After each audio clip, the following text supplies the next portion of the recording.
So every now and then you get a chance to chop it up with Brad Richard. Brad, how you doing on this Saturday afternoon? I'm doing fine. Thanks for having me. Oh, thanks for coming on. It wasn't easy getting you on today. We had to figure out 10 different ways to get you on here. Yeah, some technical stuff, but I think we're good. So talk a little bit about what you've been doing with your life. Well, it all pretty much started when I wrote my autobiography, and that was 11 years ago when I turned 50. And I titled my book, Jesus Man Christ, at you're 50. 61? I'm 61, 61 down, many more to go. right? But the title of the book, Man at 50, is a literal title because I wrote it when I turned 50 years old. And that book was my recollection of the first 50 years of my life. It was a life of codependency, 50 years of codependency, physical abuse, emotional abuse, sexual abuse, um, many failed marriages up to that Many. point. How many? Uh, well, two up to that point. And I'm currently on my third, but this one's probably gonna be okay. But and At so least at least you hope so. You never know. yeah, well, I mean we're on year 10, and we don't I don't have any signs with this one. There was so many signs with the first two. My first marriage ended after 6 years, and she left me for a lady that she fell in love with at the daycare she was working at. So that put a kibosh to my first relationship, first marriage. I mean, it's hard to compete And with another woman, right? yeah, I gave it a shot, but it didn't work. You, And then you you got in touch with your feminine side. You started hugging her more. Started being more right, well, ladylike. yeah, that might have been the problem, but um, it it definitely, that experience put a dent in whatever manhood I had at that point. I was very codependent in that relationship, and she basically, ran the house, made all the decisions, and she made that decision, which, at that point I was like, well, I guess it's time for me to get on out of here. Um, so that was a lesson learned. And then my second marriage lasted 22 years. She was a Wiccan. A what? She What's a a Wiccan? Wiccan. What's a Wiccan? A witch? Yeah, she was a white witch, white magic, and very metaphysical, very enlightened, very controlling, and a very strong personality. And Well, that was a be 20. glad she didn't turn you into a frog. No, she tried to turn me in a lot of different ways, but that's not one of them. But Did she carry a big staff like Gandalf the White or Gandalf the Gray? did she? She no, she probably should have, but I mean, I learned a lot because being a codependent, being an abuse survivor in that kind of relationship without much control, um, she probably initiated the beginnings of my transformation and of my wake up call, because she did question a lot of things that I did and said. And so I do give her credit for kind of waking me up, but it took me 22 years to leave that marriage and truly become a dependent, an independent man at 50. And I wrote the book shortly after leaving that second relationship. So and that's where I made my transformation. And the title of the book is quite literal. I left the codependency behind, the abuse behind. I separated myself from my family, my parents, my ex-wives times two, and charted a whole nother course for my life. And since then, I have co-authored 2 other books. I went on to do some virtual public speaking. I've done mentoring, life coaching, YouTube channel, on and on and on, and that's where I'm at today. So, just kind of tell me where you want me to go with it, because it's a long story, but I don't want to take too much time. We got all day long. So what would you say is the one thing you've learned that you can share with people about your journey? This is the most important thing. It's something that, it's something that I advocate. It's something that I teach, and it's something that I promote today, in 2025. And that is, everyone, in my opinion, needs to address their little guy or their little gal inside of themselves. And they need to go back, no matter how painful it might be, and rescue those little people and acknowledge them and take 100% responsibility for them, and vow to protect them, love them, honor them, and make sure nobody will ever hurt them ever again going forward. So embracing our little people is a starting point that it's the most important lesson that I've learned in my journey. And I believe that it plays a part in many different mental health issues that we are facing in today's society. And it is pretty much linked to everything if you give it some thought and connect the dots. It all goes back to our little guys and our little gals. That's awesome. So you're an entrepreneur now, you run your own business. What have you learned about being an entrepreneur? I think the most important thing that I've learned is the pull, or the attraction to giving up and throwing in the towel, and not holding on to the dream and holding on to the vision of what you want your business to be, or what impact you want to have on people. A lot of people really weigh that decision when it comes to, should I continue? Should I just give this up? Should I just give up on the dream? And a lot of people weigh that decision based on dollars or monetary success. And for me, irregardless of the money that I've made in my business, I am doing it for a higher purpose, and that's to be a servant for the second half of my life, because I was a taker the first half. So I'm here on a mission to serve other people from now until the day that I pass away, and the money is secondary to me. So that's what I've learned. Be in business for the right reason. It's funny, I With always tell everything. people you got to find your passion and your purpose. And if you do that, money will come at you whenever you want it. That's, yep, absolutely. Absolutely. But you can never stop trying, and never give up on that. I mean, not getting, the right amount of money or the right amount of clients, that can go on for a very long time. And if you circle back to, why am I doing this? And you never stray from that, that's just being true to yourself, right? You will affect other people. You will attract, manifest money and clients and relationships. And not all rewards, of course, are monetary. There's a lot of psychological rewards in staying in there, and refusing to just not stop is my biggest lesson. So talk to me a little bit about one of your most passionate stories you've seen on this journey. Well, I got to be careful. I don't want to talk about clients, too much.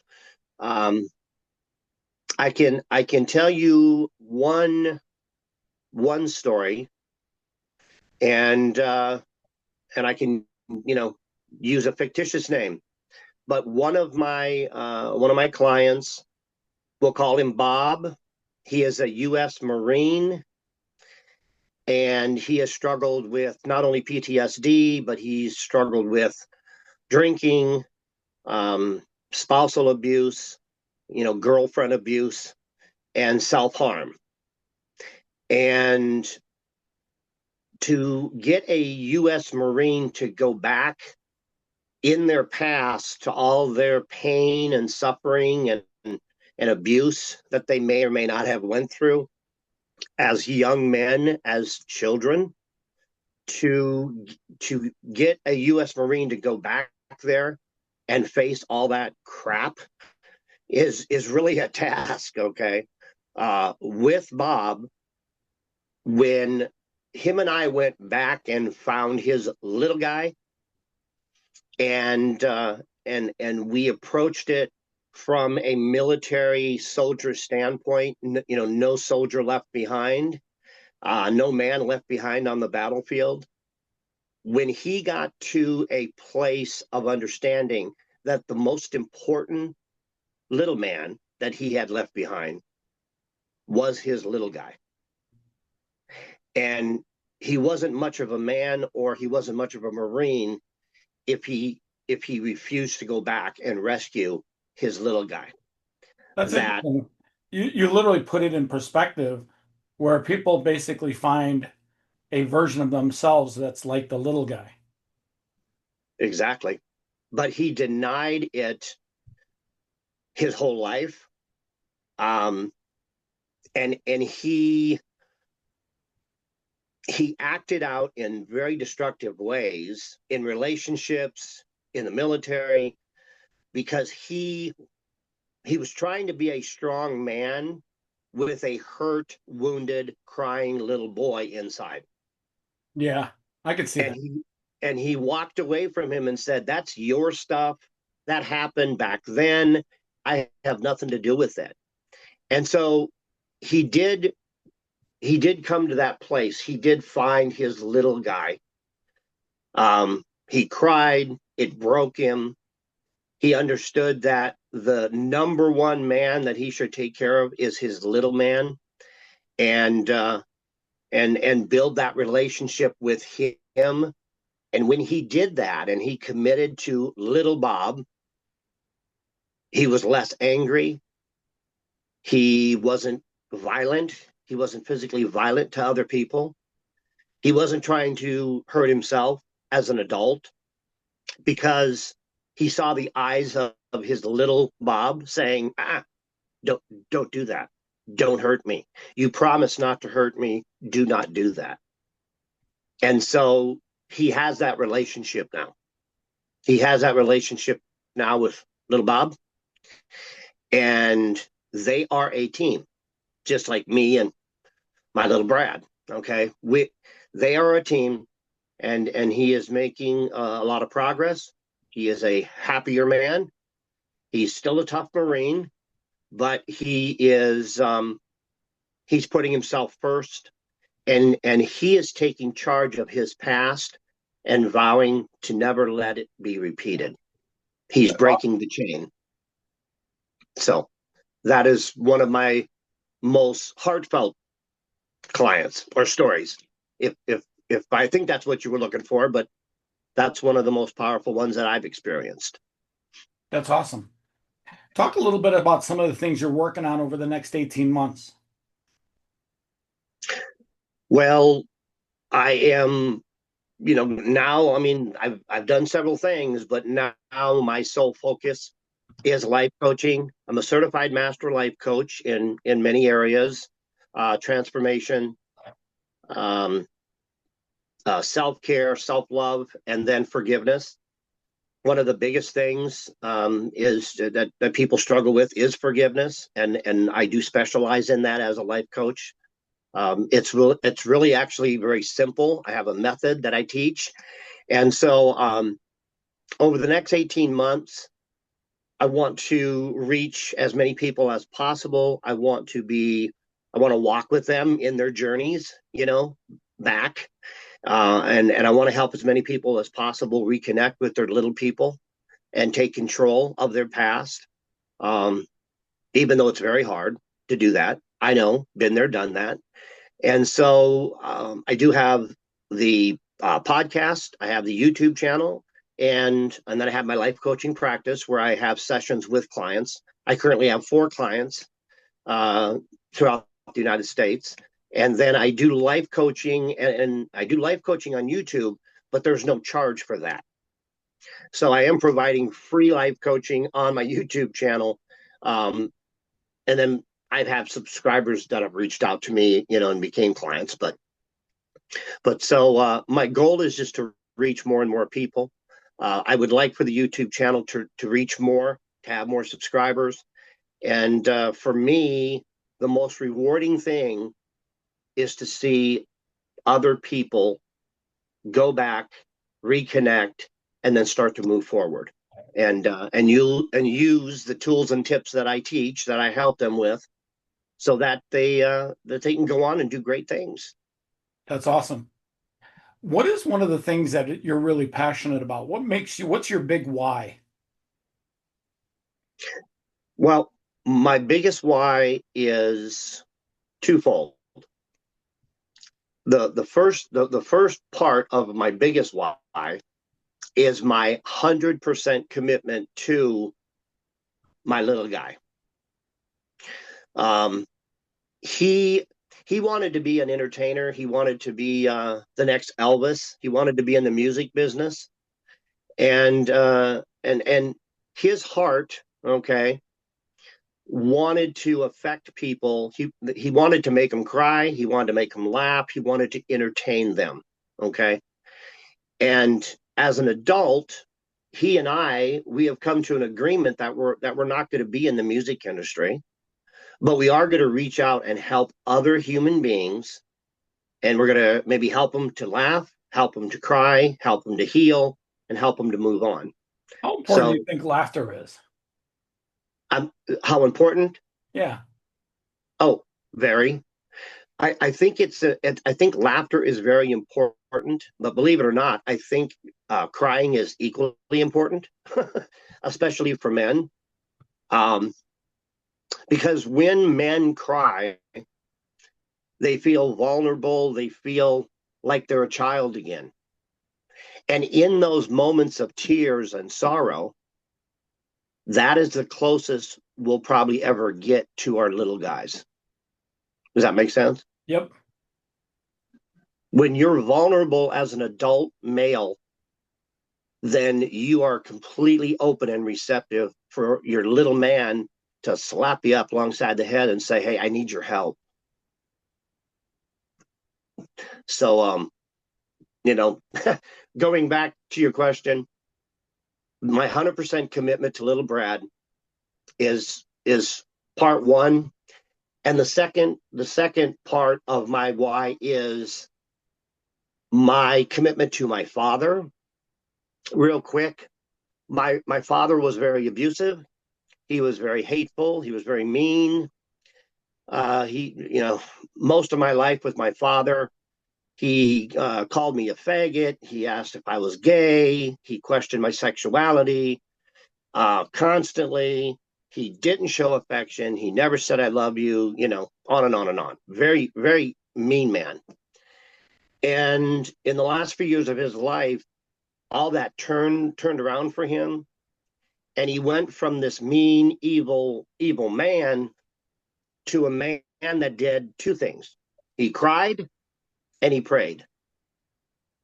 That's all he did for 2 years. He walked up and down the hallway of the nursing home, and all Ernie did was cry and pray. And he fell in the nursing home and had bleeding in his brain. He had blockage on the left side of his heart at the time that he fell. And to make the story short, he was in ICU. I come from 10 children. I'm the baby of 10 kids. And all 10 of us, including myself and my mother, went to the ICU unit, and the doctors said, we cannot do anything for Ernie. He won't survive a brain surgery. He wouldn't survive a heart surgery, and we can't get the bleeding to stop in his brain. So we would recommend that you let him go. And we did so. We made that decision to let him go. And they gave him morphine unlimited, and they put him in hospice. He was still crying. He was still praying. And he was scared. And he was supposed to last about 24 hours on morphine only, nothing else. Well, my father fought death for 10 days on morphine and ice chips Yeah, that's a tough way to go. because he was petrified of the destination he was facing. And he never found his light. He never believed there was a little Ernie. He left with guilt and fear and sorrow and pain. And my last words to him before I got on a plane and flew home was, he called me his little buddy. I told him, your little buddy will be just fine. All I need you to do, Dad, is go find your light. Go find your little Ernie and start loving yourself, because it's your time and it's all you have left. That's very touching, man. If I like to end every interview with something inspirational. What would you tell people that are watching this right now that would inspire them to live a better quality life? If you have any forgiveness in your life, if you feel you need to forgive somebody in your life that's hurt you, if you need to forgive yourself, the easiest thing or the easiest way to forgive yourself or someone else is to understand their why for why they hurt you or why you felt guilty. If you can understand their demons, their issues, their pain, their actions, if you can understand why they did what they did, and that doesn't really let them off the hook. But if you can understand, while they were really in the crapper, they were really destroyed as a human being, the hurt that they caused you, it's easier to let go of that because you have become bigger, more enlightened, and a stronger person. And you can understand that they were in a lot of pain and they did the best they could with what they had to work with. And in some cases, that wasn't much. So what So would forgiving what would you tell is people to inspire them to have a better quality life? Just be more understanding? be more understanding, understand people's actions by asking why are they doing that, and truly understand why, which will help them forgive. And forgiving is a big step. And then the second step in after forgiving, the second step is you have to connect with your little guy or little gal and ask them what they need from you as an adult, because that's where all of our dreams and our aspirations and all of our beliefs in ourselves, we believed we could do anything. We wanted to do amazing, miraculous things as children, and then adults, we go, well, that's all shot to hell. I gave up on that a long time ago. Awesome. In reality, you gave up on your little guy or your little gal, your little person. It's still back there. They still hold it. They still dream about it. And you just have to reconnect with them and take charge. That's awesome, man. You know what, Brad? I've really gotten a chance to understand things a lot better today. And I think you've opened my eyes to some things. I've enjoyed having you on the show. Where can people find you on social media? Probably the one-stop shop, if they go to bradrichard.net. That's simple to remember, bradrichard.net. they can check out podcast, YouTube, the life coaching page is there, speaking books, everything's on the website. So that's the one stop. That would be the easiest place to find anything they want to know. He's Brad Richard. He's a man that is absolutely in touch with his little guy.